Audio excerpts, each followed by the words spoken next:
की 23 पासून आम्ही बेमुदत उपोषण करतोय आणि 25 ला अंगणवाड्या बंद करून जेल भरो करतोय।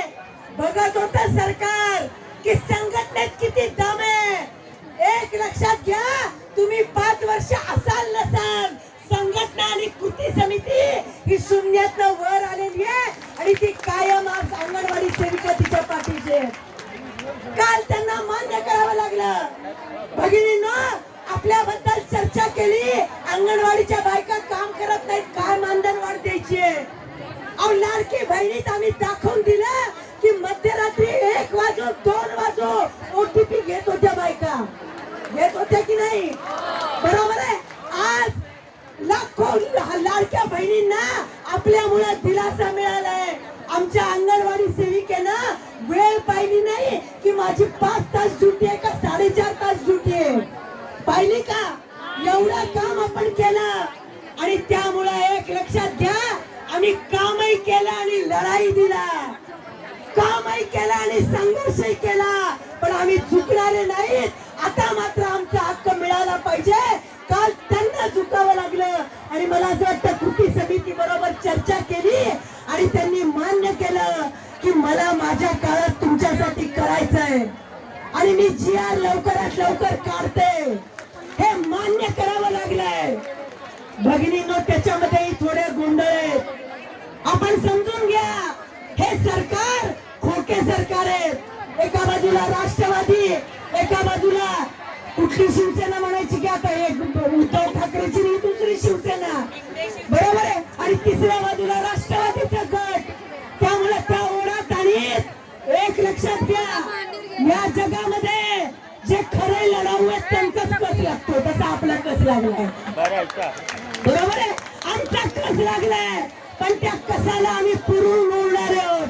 आणि त्यामुळं या ठिकाणी भगिनींनो, वाऱ्यासारखं आलं गेलं नाही।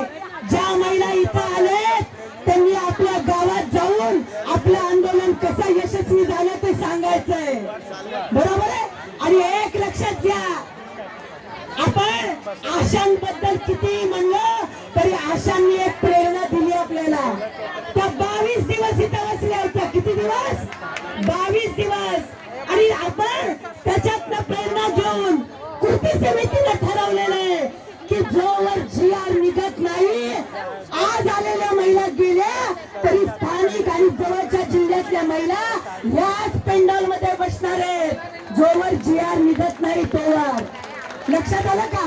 त्यामुळे आपण घरी गेलो तरी आपण सांगितलं पाहिजे आमचं आंदोलन चालू आहे आणि वेळ प्रसंगी आपल्या जिल्ह्यातल्या महिला या ठिकाणी तयार करायच्या आहेत। आदिती तटकरेंनी सांगितलंय की आम्ही भरघोस मानधनवाढ करणार आहोत आणि GR काढणार आहोत, वाट बघूयात आपण।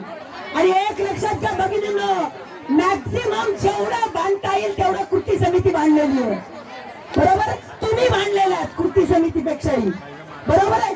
म्हणजे किती निराश झाला तरी पुन्हा या मोर्चात काहीतरी होईल बरं का, आपलं आता जाऊन बघून या इराद्याने तुम्ही बांधलेला आहात। आणि आज सरकारला या चेंडू आपण सरकारच्या दरबारात टाकलाय, आता सरकारला लाज वाटली पाहिजे, आपल्याला नाही, की एवढ्या भांडून आपण वेळेत GR नाही काढला तर आपली नाचक्की होईल आणि आपलं सरकार येणार नाही, ही धडकी त्यांना भरली पाहिजे, बरोबर आहे। आणि ती धडकी भरवण्यात आपण निश्चितपणे यशस्वी झालेलो आहे।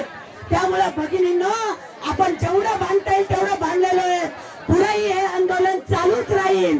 फक्त जेल भरो, काही महिला थोड्या उत्साहात होत्या, खरंच काही ना असं वाटत होतं असा रस्ता अडवावा ना लाखोंचा, असं मनात वाटत होतं की नाही, बरोबर आहे।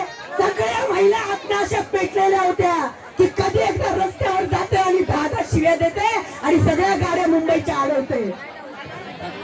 परंतु अलीकडे ही सगळी सरकार आपल्या नैसर्गिक भावना आपल्याला भांडू देत नाहीत। बघा, हे पहिल्यांदाच पाहिलं मी, तिथे बॅरिकेड लावले, तारेचं कुंपण घालून टाकले, येऊ जाऊ एवढीशा रस्ता, बरोबर आहे। आपण नाव नोंदणी केली, पोलिसांनी सांगितलं म्हणजे आपण अटक झालो, पण खरं अटक ते ताव असलं पाहिजे, ताव असलेलं आंदोलन वाटतंय बायकांच्या मनात आहे। ठीक आहे, आज आपण